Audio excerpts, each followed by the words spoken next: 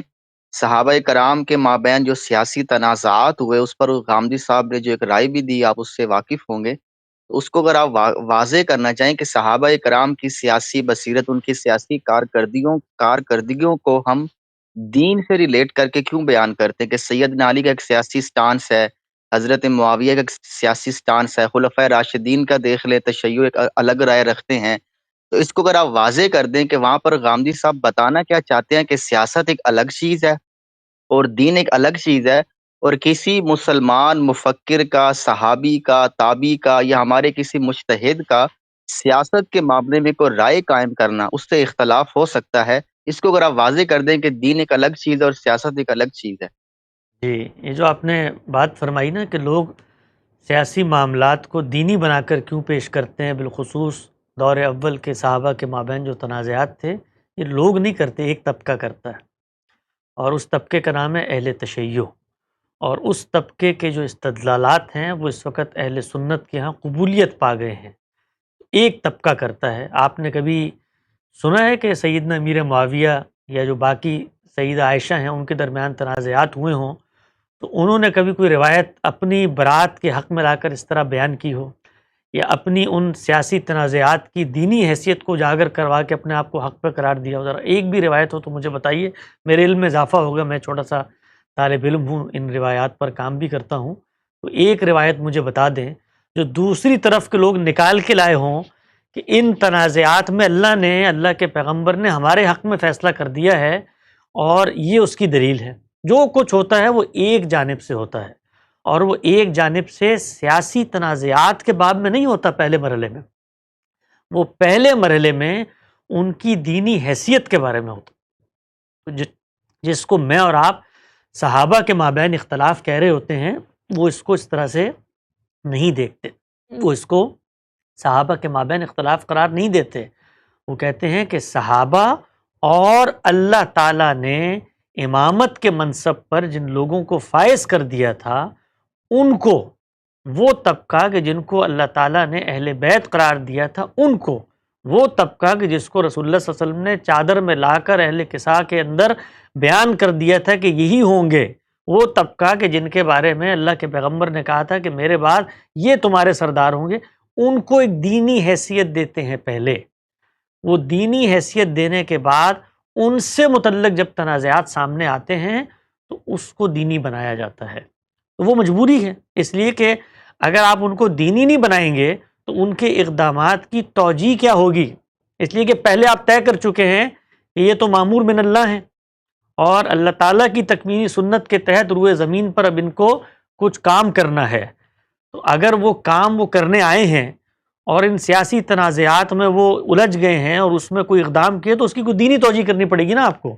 اگر آپ دینی توجیہ نہیں کریں گے تو آپ کا مقدمہ گر جائے گا، اس میں کنسسٹنسی نہیں رہے گی۔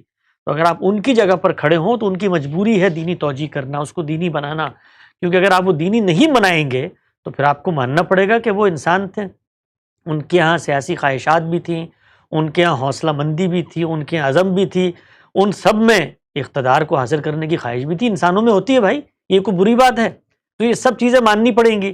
تو یہ ساری چیزیں سیدنا امیر معاویہ کے بارے میں تو مانے، کوئی مسئلہ نہیں ہوتا، لیکن دوسری طرف مانے تو وہ جو دینی تصور بنا لیا ہے اس کے تحت تو معاملہ خراب ہو جاتا ہے نا۔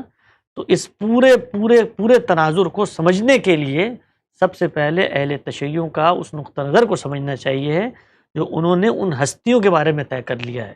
جب وہ طے کر لیا ہے تو اب اس کے بعد ان کے ہر سیاسی تنازع کو دینی رنگ دینا ان کا ناگزیر مجبوری ہے۔ تو اس میں حسن بھائی ہم یہ بھی دیکھتے ہیں کہ اہل تشیع کے اس نقطہ نظر کا اثر اہل تسنن کی عوام پر بھی پڑا ہے کہ وہ ٹھیک ہے صحابہ کرام کو معمور من اللہ تو نہیں مانتے، لیکن صحابہ کرام کے جو سیاسی سٹانس ہے اس کے پیچھے آقا علیہ السلام کی کسی روایت کو وہ کھڑا کرتے ہیں۔ تو آپ کو ایسا نہیں لگتا کہ اہل تشیع کا اثر اہل تسنن پر بھی پڑا ہے؟ بالکل پڑا ہے، میں نے تو اسی کا ذکر کیا ابھی کہ اصل میں تو یہ ان کا نقطہ نظر تھا جس کو اہل سنت نے اپنا لیا، اور وہ اس وقت اس کو اپنائے ہوئے ہیں اور اسی مقدمے کو پیش کرتے ہیں۔ تو وہ پورا مقدمہ اپنائے نا، یعنی جن لوگوں نے یہ مقدمہ ان تک پہنچایا ان کا مقدمہ صرف یہ تو نہیں ہے کہ مثال کے طور پہ سیدنا معاویہ کے ساتھ جنگ میں سیدنا علی برحق تھے، کہ صرف یہ مقدمہ ہے ان کا مقدمہ تو اس سے بہت بڑا ہے۔ وہ تو سیدنا علی کو وہ حیثیت دیتے ہیں جو امامت کے ان کے تصور سے نکلتی ہے، ان اماموں کا سلسلہ جاری ہے، ان اماموں کی کچھ دینی حیثیتیں ہیں، وہ معصوم عن الخطا ہوتے ہیں، تو یہ سب چیزیں انہوں نے ان کو دی ہیں۔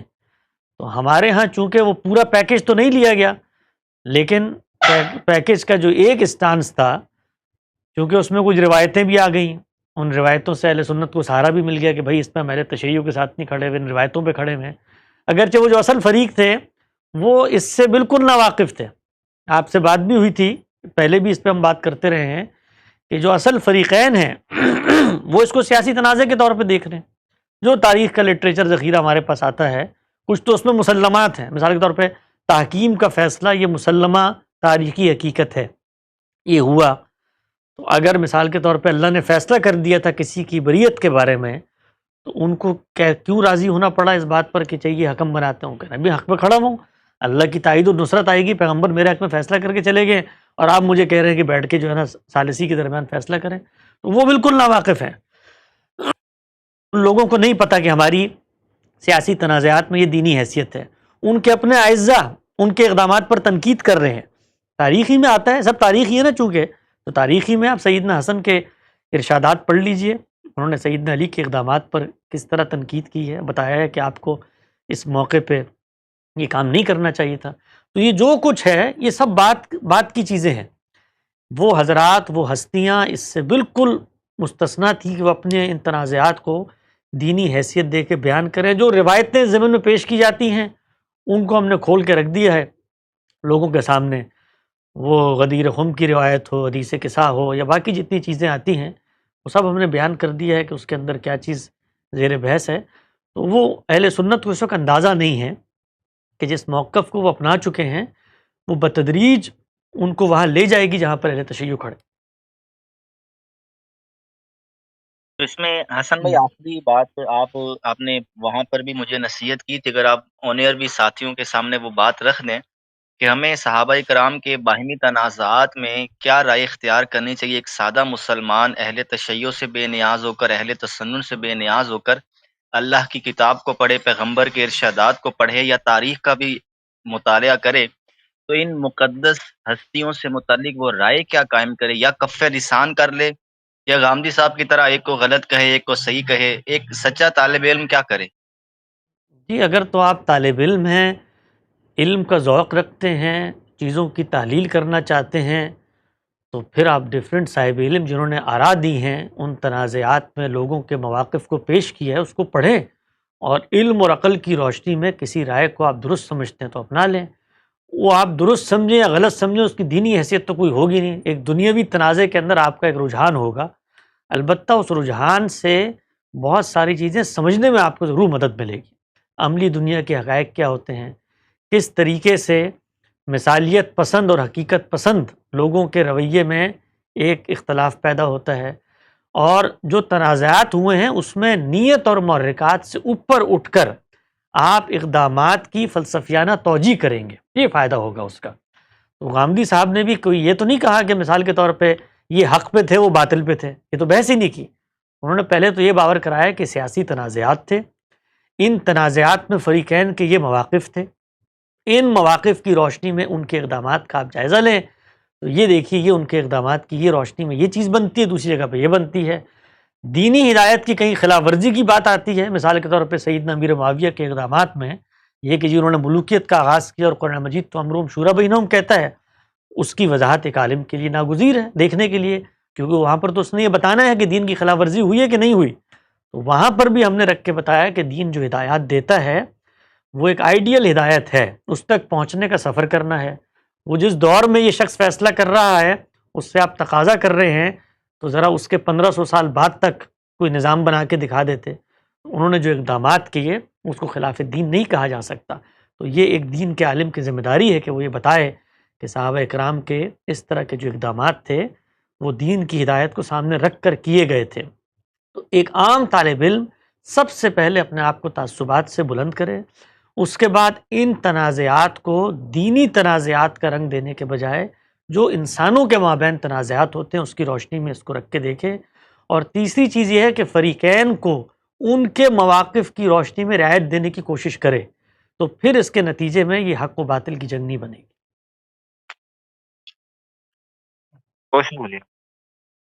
جی بہت شکریہ طلحہ بھائی، اور اکرمہ بھائی نے بھی کافی دیر سے ہمیں جوائن کر رکھا ہے، تو ان کا بھی کوئی سوال ہے، وہ بھی اپنا مائک انمیوٹ کر کے سوال کر سکتے ہیں، اس کے بعد ہم باقی گیسٹس کو بھی لیں گے۔ السلام علیکم۔ سوال کے لیے پہلے تھوڑی سی تمہید باندھ لوں، وہ یہ کہ جو غامدی صاحب نے برہان میں جو رجم کی سزا پہ بحث کی ہے وہ اس سے 100% اتفاق ہے، اور آیت کے اندر بھی وہی مدعا بیان ہوا ہے کہ زانی مرد ہو یا زانی عورت، اس کے اندر کوئی شادی شدہ یا غیر شادی شدہ کی تخصیص نہیں ہے، یہ بات بالکل واضح ہے۔ اور جو بھی رجم کی سزائیں آپ صلی اللہ علیہ وسلم سے ثابت ہیں وہ آیت محربہ کے تحت ہیں، بالکل ٹھیک بات ہے۔ لیکن سوال جو ہے وہ غامدی صاحب کے ترجمے کے اوپر ہے۔ جب آپ سورہ نور کھولتے ہیں تو اس کے اندر غامدی صاحب نے ترجمہ فرمایا کہ زانی عورت ہو یا زانی مرد، تو جب ان کا جرم ثابت ہو جائے تو ان دونوں میں سے ہر ایک کو 100 کوڑے مارو۔ اب سوال اس سے اگلی آیت پہ ہے۔ اس سے اگلی آیت میں استاذ فرماتے ہیں اور اس سزا کے بعد یہ زانی کسی زانیہ یا مشرکہ سے ہی نکاح کرے گا، اور اس زانیہ کو بھی کوئی زانی یا مشرک ہی اپنے نکاح میں لائے گا۔ تو کیا غامدی صاحب کے ترجمے نے یہاں یہ زانی کسی زانیہ یا مشرکہ سے ہی نکاح کرے گا، یہ چیخ چیخ کر یہ نہیں بتا رہی کہ پرانی پچھلی آیت کے اندر یہ صرف شادی شدہ، یہ صرف غیر شادی شدہ سے متعلق آیت تھی؟ کیونکہ شادی کا ذکر بعد میں آ رہا ہے کہ یہ زانی جب اس کو سزا مل جائے گی تو اس کی شادی جو ہوگی وہ کسی اور سے ہوگی۔ اگر سوال واضح ہو چکا ہے تو ضرور جواب دیجیے گا۔ اس کا جواب غامدی صاحب نے کئی مقامات پہ دیا ہے۔ پچھلے دنوں بھی آس غامدی کی لائیو نشست میں یہ سوال زیر بحث آیا تھا، وہاں پر انہوں نے اس کا جواب دیا ہے۔ یہ بالکل لازم نہیں آتا، اس کی وجہ یہ ہے کہ پہلے تو پہلی آیت سے فلٹر کو کراس ہونا پڑے گا، یہ چیز ہمیشہ ذہن میں رکھیں۔ میں ایک طالب علم کے طور پہ میں نے خود بھی یہ چیز سیکھی ہے، میں اس کو کمیونیکیٹ کرنا چاہتا ہوں۔ دین کے اندر تقریر سے اور زور اور اس طرح کے منطقی مقدمات سے کوئی چیز ثابت نہیں ہوتی، آیت کے فلٹر سے چیزیں گزریں گی۔ پہلی چیز یہ ہے کہ اگر اور آیت کے فلٹر سے گزر کے اگر کہیں آگے بات مختلف ہوگی تو آپ کہیے کہ تضاد ہے، یہ اس کو تضاد قرار دیں گے آپ، تب بھی یہ نہیں کہہ سکتے کہ دیکھیں پیچھے تو پھر ہمیں شامل کرنا پڑے گا۔ جب پہلی آیت میں سوال آپ سے پوچھتا ہوں، پہلی آیت میں جس وقت یہ کہا گیا وہاں پر کیا کوئی تخصیص آیت کی گئی؟ اس کا جواب دیں پہلے مجھے۔ نہیں بات بالکل واضح ہے، پہلی آیت میں تو کوئی تخصیص نہیں ہے، کوئی تخصیص آیت نہیں، اس کا مطلب تخصیص تو عائد ہو ہی نہیں سکتی، یا ہو سکتی ہے؟ بالکل ٹھیک بات ہے۔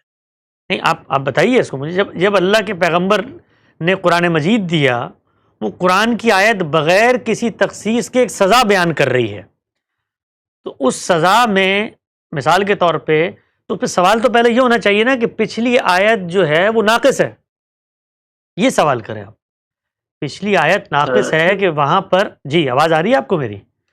جی میں اس میں کچھ ایڈ کرنا چاہوں گا. میرا ضرور. سوال آیت کے اوپر نہیں، میرا سوال غامدی صاحب کے اس ترجمے کے اوپر ہے. یہ اگر ترجمہ اس ترجمے میں میں ترجمے پہ آتا ہوں. پہلے تو آپ ترجمے پہ آنے کے نتیجے میں آپ نے ایک بات اخذ کی نا کہ پھر تو یہ لازم آتا ہے کہ پیچھے شادی شدہ غیر شادی شدہ کی تفریق ہو گئی، کیونکہ وہاں تو غیر شادی شدہ زیر بحث ہے، کیونکہ اب شادی ہونی ہے ان کی.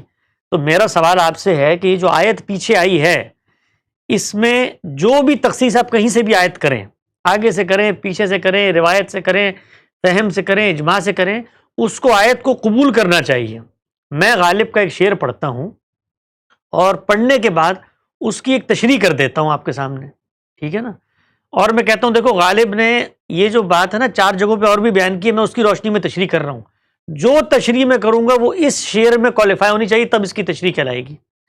تو سوال سمپل یہ ہے، میں 1 سیکنڈ کے لیے مان لیتا ہوں کہ آگے صرف ذکر ان غیر شادی شدہ لوگوں کا ہو رہا ہے جن کی شادی ہونی چاہیے ہے.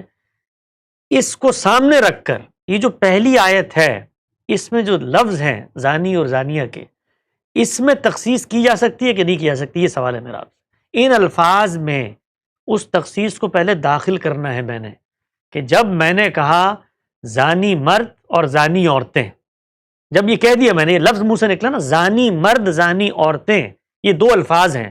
ان الفاظ میں وہ تخصیص ڈال کے دکھائیں پہلے، جو آگے آپ نے سمجھ لی کہ شادی شدہ اور غیر شادی شدہ کی بات ہو رہی ہے، تبھی تو انہوں نے کہا نکاح کرو. اس ترجمے کو ذرا اس میں ڈال کے دکھائیں اور پھر وہ نتیجہ نکالیں. ڈالیں. جی نہیں ڈل سکتا. کیوں نہیں ڈل سکتا؟ کیوں نہیں ڈل سکتا؟ اس لیے نہیں ڈل سکتا کہ وہ جو لفظ ہیں ان الفاظ میں یہ گنجائش ہی نہیں ہے کہ آپ یہ تخصیص اس پہ عائد کر سکیں، گنجائش ہی نہیں ہے. اس لیے کہ وہ الفاظ خود اتنے واضح ہیں کہ اب آپ نے گنجائش پیدا کرنی ہے، ورنہ کوئی گنجائش نہیں ہے. تو سوال یہ ہوا کہ اس میں تو شامل نہیں ہو سکتا، تو پھر اگلی آیت کا مدعا اور مفہوم کیا ہے؟ اس کو غامدی صاحب نے بیان کیا ہے کہ جو عامۃ الورود صورتیں ہوتی ہیں جن کے اندر آپ نے شادی سے پہلے، اور بالعموم یہی ہو رہا ہوتا ہے کہ آپ جوانی کے اندر شادی سے پہلے زنا کر رہے ہیں اور وہ دونوں آگے ہیں، اب ان دونوں کا مستقبل داؤ پہ ہے، انہوں نے آگے کہیں جانا ہے نا، معاشرے میں اپنا منہ دکھانا ہے، تو کیا کریں گے؟ ہمارے معاشرے کو خراب کریں گے. تو اب ان دونوں کا نکاح ہوگا، یعنی ان زانی اور زانیہ کا نکاح ہوگا. یا یہ نہیں کر سکتے تو یہ ہمارے معاشرے کو اس طرح کی عادت رکھنے والے لوگ خراب نہ کریں. یہ زیر بحث ہے وہاں. وہ جو شادی شدہ ہے اس کی تو شادی ہوئی ہوئی ہے، پہلے سے اس کی شادی کس سے کرانی ہے؟ اس کی تو شادی ہوئی ہوئی ہے، اس کی شادی کس سے کروانی ہے جا کے؟ ان کے بارے میں یہ ہے کہ یہ جو جنہوں نے ابھی آگے نسلیں پیدا کرنی، اس کے تو ہو سکتا ہے بچے بھی ہوں، ہو سکتا ہے اس کی آگے نسل بڑھ رہی ہے، اس کے پوتے پوتیاں ہوں. سوال ان کے بارے میں تھا کہ بھئی ان کا کیا کرنا ہے؟ اس کے بعد یہ جائیں گے، یہ ہماری جو پاکیزہ خواتین ہیں ان سے شادیاں کریں گے، یہ زنا کے عادی مرد. اور یہ بھی آپ پر پیش نظر رہے کہ یہاں پر فعل اپنی کامل صورت میں جب پایا جاتا ہے تب وہ بنتا ہے اس میں فاعل. تو اب جن لوگوں کا ذکر کیا وہ زنا کرتے ہیں، عادی ہیں زنا کے، ان کے بارے میں یہ کہا گیا. تفصیلی جواب آپ نے دیکھنا ہو تو وہاں آپ دیکھ سکتے ہیں انشاءاللہ. جی بات بہت واضح ہوگی. وہ آج غامدی کا سوال بھی میں نے کیا تھا، اس وقت کچھ تشنگی باقی رہ گئی تھی، تو میں نے سوچا آج اس کو کلیئر کر لوں. اچھا اگر مجھے تھوڑی سی اجازت دیں تو مجھے آپ یہ بتا سکتے ہیں کہ تشنگی بڑھ گئی ہے یا اب کم ہوئی ہے؟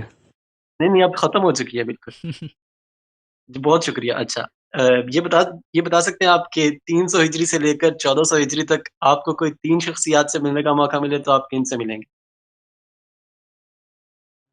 یہ سوال آپ ہی نے کیا تھا اس وقت بھی، میرا خیال ہے غامدی صاحب سے بھی. جی ہاں تو مجھے تو یار جن شخصیات نے بہت متاثر کیا ہے اور جن کے بارے میں بہت سوچتا ہوں، یہ کسی شخصیات کے علم کا موازنہ میں نہیں کر رہا کہ اس سے پہلے اس طرح کے بڑے لوگ نہیں گزرے، لیکن ہر انسان اپنے علم سے تاثر لیتا ہے، جن لوگوں سے بہت متاثر ہوتا ہے. تو مجھے تو مولانا مین حسن اصلاحی، مولانا سید ابوالعلا صاحب مودودی اور امام ابن تیمیہ، یہ 3 لوگ ہیں کہ جن سے ایک دلی محبت وارفتگی کا تعلق اور ایک رشتہ محسوس ہوتا ہے. اور چونکہ میں نے ان تینوں کی چیزوں کو پڑھا ہے، 2 کی چیزوں کو بہت زیادہ پڑھا ہے لیکن ابن تیمیہ کی چیزوں کو بھی پڑھا ہے، تو ان تینوں کے اندر اللہ تعالیٰ نے جو غیر معمولی مجتہدانہ بصیرت رکھی تھی، دین کا ایک درک رکھا تھا، اور یہ مجتہد تھے. انہوں نے دین اسلام کی جو حقیقی روح ہے اس کو دوبارہ سے زندہ کیا، تو ان لوگوں سے بڑی غیر معمولی محبت۔ بہت عمدہ چیز۔ اور اکرمہ بھائی اگر آپ اجازت دیں تو ہم آگے گیسٹس کو لیتے ہیں۔ جی جلیل احمد بھائی اپنا مائک انمیوٹ کر کے وہ سوال کر سکتے ہیں، اور اس چیز کا پلیز خیال رکھیے گا کہ سوال جو ہے وہ تھوڑا مختصر رکھے، ہمارے پاس صرف آدھا گھنٹہ بچا ہے۔ جی السلام علیکم الیاس بھائی۔ وعلیکم السلام۔ اچھا سر، جیسا کہ گامدی صاحب کا جو نظریہ ہے، جو دوسری الہامی کتابیں ہیں ہماری، انجیل، زبور اور تورات جو ہے، ان کے بارے میں جو میں نے ان سے سنا ہے کہ وہ ان میں ہدایت جو ہے ابھی بھی موجود ہے، جس طرح کہ جو آیت سورہ نمبر 5 کی آیات 60 سے آگے ہیں، ان میں بھی ہے کہ وہ ان کو بولا جا رہا ہے جو اہل کتاب ہیں کہ کاش تم نے اپنی تورات اور انجیل کو قائم کیا ہوتا تو اور ان کو یہ بھی کہا جا رہا ہے کہ تم کسی اصل پہ نہیں ہو جب تک کہ اپنی یہ کتابیں قائم نہیں کرتے۔ تو اگر ہم اس کو انجیل میں جو مارک کی انجیل ہے، مارک کی انجیل اس کا چیپٹر 13، ٹھیک ہے، یہ ہر انجیل میں جو ہے نا یہ چیپٹر ہے the destruction of the temple and sign of end times, جس میں جو ہے یعنی کہ جو زمانہ آخری زمانہ ہے اس کا ذکر کیا گیا ہے۔ تو اس کو اگر ہم یہ چیپٹر کو ساری انجیلوں میں جو مجھے پڑھنے سے اندازہ ہوا ہے، اور میں نے یہ بھی مجھے علم میں آیا کہ جتنی بھی عیسائیوں کے جتنے بھی مکتبہ فکر ہیں، ٹھیک ہے، ان کا تو اس پہ بلیف ہے کہ حضرت عیسیٰ جو ہے نا وہ دوبارہ اس میں دنیا میں آئیں گے، تشریف لائیں گے قیامت سے پہلے، ٹھیک ہے۔ اور اس چیپٹر میں تو باقاعدہ حضرت عیسیٰ جو ہے اپنے حواریوں کو یہ چیزیں یعنی کہ تلقین کر رہے ہیں کہ جب میں نے آنا ہے تو آپ نے مجھے کس طرح پہچاننا ہے، ٹھیک ہے، میرے پہلے اور بھی لوگ آئیں گے جو مسیحا ہونے کا دعویٰ کریں گے، لیکن وہ جھوٹے ہوں گے۔ تو یعنی کہ اگر ہم ان کی اس حیثیت کو مانتے ہیں ان الہامی کتابوں کی کہ ان میں باقاعدہ ابھی بھی جو ہدایت موجود ہے، تو ادھر تو یعنی کہ ایک اللہ تعالیٰ کی جو کتاب ہے الہامی کتاب، اس میں واضح موجود ہے کہ حضرت عیسیٰ نے دوبارہ آنا ہے۔ جی سوال آپ کا واضح ہے۔ دیکھیے اس میں دو چیزیں سمجھنے کی ہیں۔ پہلی چیز تو یہ ہے کہ جس وقت یہ کہا جاتا ہے کہ الہامی کتب کے اندر بھی اللہ کی ہدایت موجود ہے، اور خود قرآن مجید اس کو ریفر کر رہا ہے اپنے مخاطبین کے لیے، اور یہ کہہ رہا ہے جی کہ تمہارے پاس جب انجیل ہے، تمہارے پاس تورات ہے، تو کیوں نہیں کرتے اس کے مطابق فیصلہ؟ اور اسی سیاق میں آئے وَمَن لَمْ يَحْكُم بِمَا أَنزَلَ اللَّهُ فَأُولَٰئِكَ هُمُ انہی کو کہا جا رہا ہے۔ جی تو یہ تو واضح ہے، لیکن اس وقت جو ہمارے ہاتھوں میں وہ ہدایت موجود ہے وہ خدا کا کلام، اس کے بعد تاریخ، اور اس کے ساتھ ساتھ ان کے فقہا کے اجتہادات اور اطلاقات، ان تینوں کا مجموعہ ہے۔ تو یہ کہیں نہیں کہا جاتا کہ جو بائبل آپ کے ہاتھ میں آج دی جا رہی ہے یہ سب کا سب کلام مقدس ہے، خود اس کی تفریق کرتے ہیں، اور اب تو باقاعدہ الگ سے بھی زندہ کلام کے نام سے اس کو چھاپنے کی کوشش کرتے ہیں کہ یہ چیزیں ہم خود الگ کر کے بتا رہے ہیں کہ یہ آگے تاریخ ہے، یہ آگے ہمارے فقہا کی باتیں ہیں۔ تو آپ اگر ہمارے زاویے سے دیکھیں تو قرآن، حدیث اور فقہ تینوں ایک جگہ پر ایک الہامی کتاب میں جمع ہو گئی ہے۔ تو پہلی چیز تو یہ کہ اس کے اندر کوئی بھی بات جو آ جاتی ہے اس کو الہامی کتب میں یا کلام الہی سمجھ کے ماننا یہ لازم نہیں ہے، اس کو پہلے دیکھنا پڑے گا کہ اللہ کی نسبت سے اس میں آئی ہے، اور پھر ظاہری بات ہے جو چیز اس کے اندر آئی ہے اس میں ہم چونکہ قطعیت سے بات نہیں کر سکتے، تو ہمارے لیے آج میزان موجود ہے قرآن مجید، اس لیے کہ وہ اصل زبانوں میں موجود نہیں ہے، تراجم ہوئے ہیں، تراجم کے بعد پھر نسخوں کا انتخاب ہوا ہے، کرتے کرتے وہ یہاں پہنچی ہیں، تو ہم قرآن کی روشنی میں اس کو دیکھتے ہیں، یہ پہلی بات ہے۔ دوسری بات یہ ہے کہ خود بائبل میں جس جگہ پر یہ بات آئی ہے کلام الہی کے طور پر، خود سیدنا مسیح حکایت کر کے بیان کر رہے ہیں، اس کو ہم نے نزول مسیح کے اوپر جو گفتگو کی سیریز ہے 23 17 میں اس کو بیان کیا ہے، اور اس میں غامدی صاحب نے بتایا ہے کہ یہ جو تعبیر ہے کہ ابن مریم لوٹے گا، یہ انہی الفاظ میں آئی ہے۔ اس تعبیر سے ایک غلط فہمی ہے جو پھر آگے مسیحیت میں پیدا ہوئی، اس تعبیر کو نہ سمجھنے کے نتیجے میں، بالکل اسی نوعیت کی غلط فہمی ہے جو ابن اللہ کو نہ سمجھنے کے نتیجے میں آگے مسیحیت میں پیدا ہوئی، اور انہوں نے مسیح علیہ السلام کو خدا کا بیٹا سمجھ لیا۔ اس کو غامدی صاحب نے بیان کیا ہے کہ جو رسول ہے وہ آنے کے بعد دو کام کرتا ہے، ایک اتمام حجت کرتا ہے اور دوسرا اتمام ہدایت کرتا ہے۔ تو سیدنا مسیح علیہ السلام اللہ کے رسول تھے، ان کے نہ ماننے والی جو قوم تھی وہ خدا کی ایک منتخب قوم تھی، اس پر دو نوعیتوں کے عذاب کا نفاذ ہوا۔ ایک عذاب وہ ہے جو قومی حیثیت میں قیامت تک اس قوم پر جاری ہے، جس کو قرآن مجید نے بیان کیا ہے کہ تمہارے نہ ماننے والوں پر ماننے والوں کو ہم قیامت تک غلبہ دیے رکھیں گے، جیسے کہ مسیحیوں کو یہود پر غلبہ دیا ہوا ہے۔ اس عذاب کا تعلق اللہ کی اس سنت سے ہے جو قوموں کے اصطفاء سے متعلق ہے۔ جیسے آتما آپ صلی اللہ علیہ وسلم اس طرح رسول تھے اور ایک قوم میں مبعوث ہوئے، اسی طرح سیدنا مسیح بھی ایک رسول تھے اور وہ ایک دوسری قوم میں مبعوث ہوئے۔ ان کی ایک دوسری حیثیت بھی ہے اور وہ رسول کی جو امیجیٹ آڈینس ہے ان پہ عذاب کی ہے۔ تو سیدنا مسیح نے جو یہ بات کی یہ اسی کا بیان تھا، اور انہوں نے کہا تھا کہ یہ نسل نہیں گزرے گی کہ مسیح پھر لوٹ کے آئے گا۔ تو گویا مسیح رسول تھا، اور رسول کے ساتھ جو سنت اللہ تعالیٰ کی مخصوص ہے اس کا ظہور ہوگا، مسیح کے جانے سے خاتمہ نہیں ہوگا، مسیح اس کو روبہ عمل کرنے لوٹ کر آئے گا عذاب کی صورت میں۔ تو پیغمبر جو پہلا کام کرتے ہیں وہ اتمام حجت، تو وہ اتمام حجت ہوا جب ہم نے دیکھا کہ تیتوس رومی نے اسی قوم پر حملہ کیا اور ان کی اینٹ سینٹ بجا دی اور اس قوم پر عذاب کا نفاذ ہوا۔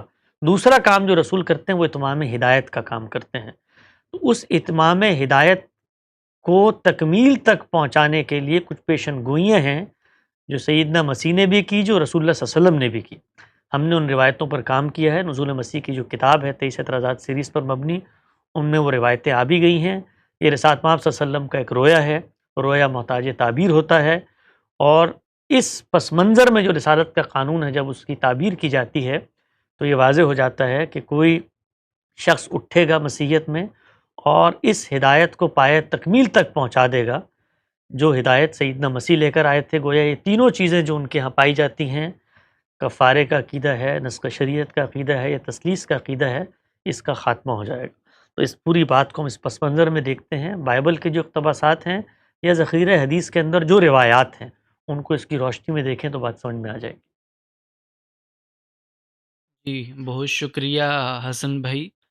شاید وہ بھائی کسی وجہ سے ڈراپ ہو گئے تھے، تو چلیں اگلے بھائی جو ہمارے اسامہ بھائی ہیں وہ اپنا مائک ان میوٹ کر کے سوال کر سکتے ہیں۔ جی اسامہ بھائی۔ السلام علیکم ورحمۃ اللہ۔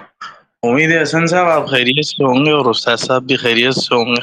آپ کے ممنون اور مشکور ہیں جو آپ حضرات نے ہمارے لیے خدمت کی ہے، اس کی ہم زبان میں الفاظ میں تعریف بھی نہیں کر سکتے۔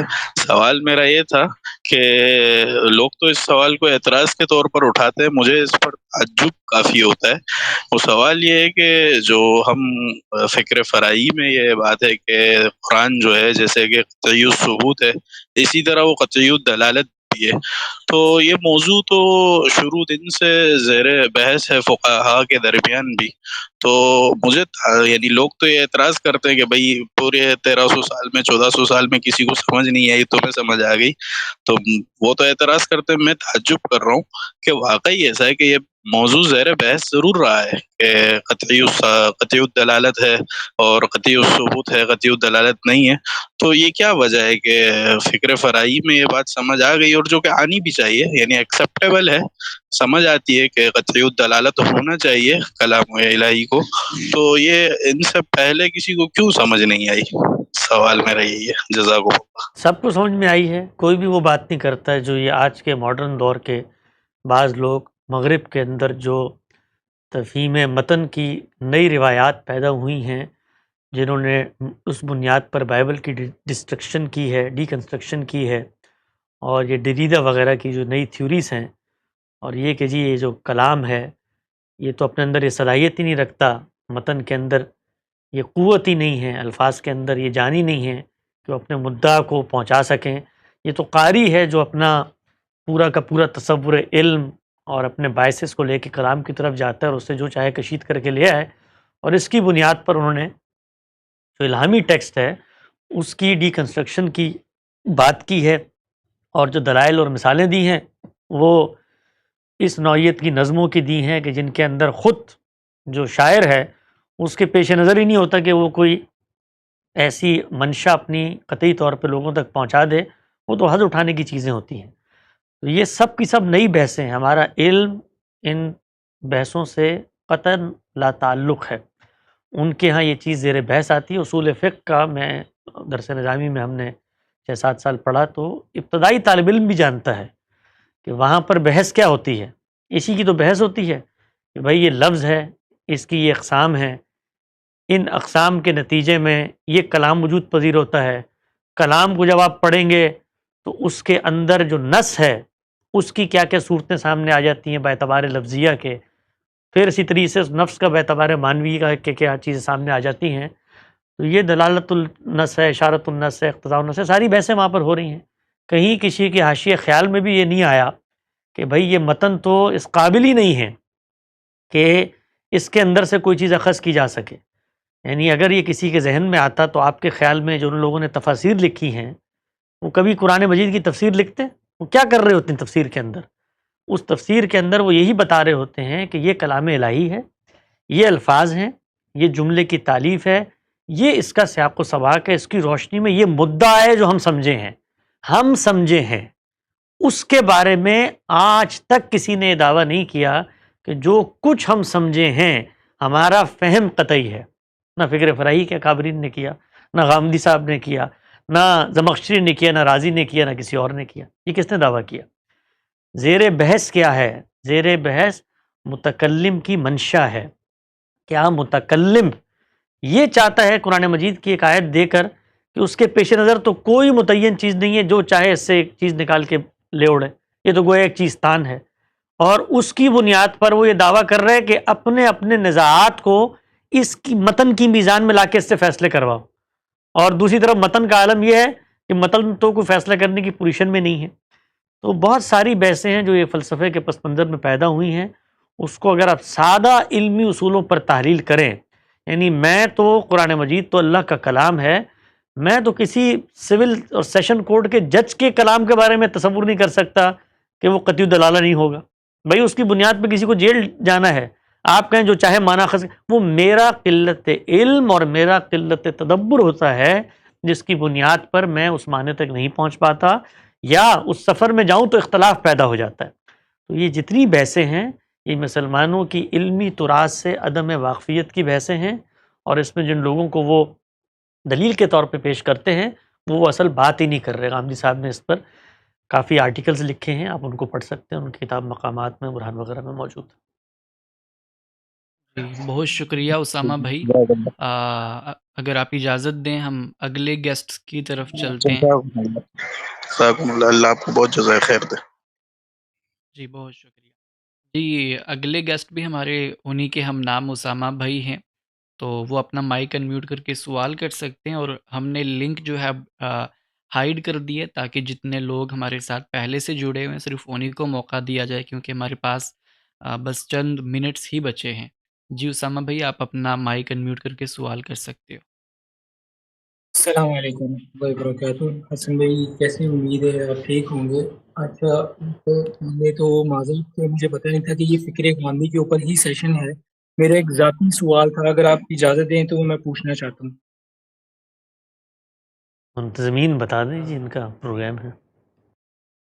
جی یہ ہمارے علی اسامہ بھائی بڑے پرانے دوست بھی ہیں، مجھے خود ان سے توقع نہیں تھی کہ وہ اس طرح کا سرپرائز دیں گے جوائن کر کے۔ خیر آپ پوچھ سکتے ہیں، اس کے لیے اجازت کی کیا ضرورت ہے؟ بہت شکریہ۔ اچھا حسن بھائی، معاملہ یہ ہے کہ میں پچھلے کچھ 2 سال سے اپنی جو ہے مالی جدوجہد میں لگا ہوا ہوں، جس کی وجہ سے دین کی طرف سوائے فرائض پورے کرنے کے میں کچھ خاص دھیان نہیں دے پا رہا۔ پہلے چینل بھی تھا اور کام بھی کرتے تھے، اور اس طریقے سے دعوت کا بھی کام ہوتا رہتا تھا، لیکن اب جو ہے مالی معاملات کی وجہ سے میں اتنا زیادہ بزی ہو گیا ہوں کہ سم ٹائمز مجھے ایک دن میں 14-16 گھنٹے بھی صرف اور صرف پیورلی مالی معاملات پہ ہی دینے پڑتے ہیں۔ میں نے اپنا آفس بنایا تھا تو اس کو اسٹیبلش کرنے میں آپ کو پتہ ہے اسٹارٹ اپ میں کافی ٹائم لگتا ہے، تو ایک نا دل کے اندر ایک عجیب سی بے چینی رہتی ہے آل دا ٹائم کہ یار مطلب میں جتنا ٹائم اس کو دے رہا ہوں شاید یہ چیز اتنا ٹائم ڈیزرو کرتی نہیں ہے، مجھے دین کی طرف بھی دھیان دینا چاہیے۔ پھر میں بعض اوقات اس بحث کے اندر خود کو بڑا گم پاتا ہوں، مجھے سمجھ نہیں آتی کہ میں نے کہاں پہ رکنا ہے، کہاں پہ میں نے نہیں رکنا، اور